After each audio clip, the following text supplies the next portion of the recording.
How to convert MP4 to MP3 using VLC. Step 1. Open VLC. Step 2. I select Media. Step 3. I select Convert, Save. Step 4. I select the MP4 file I want to convert to MP3. Step 5. I click on Add. Step 6. I select the MP4 file.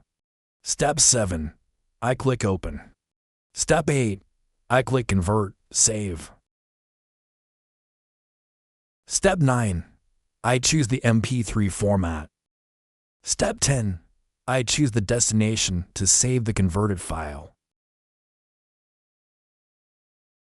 Step 11. I name the file. Step 12. I click Start.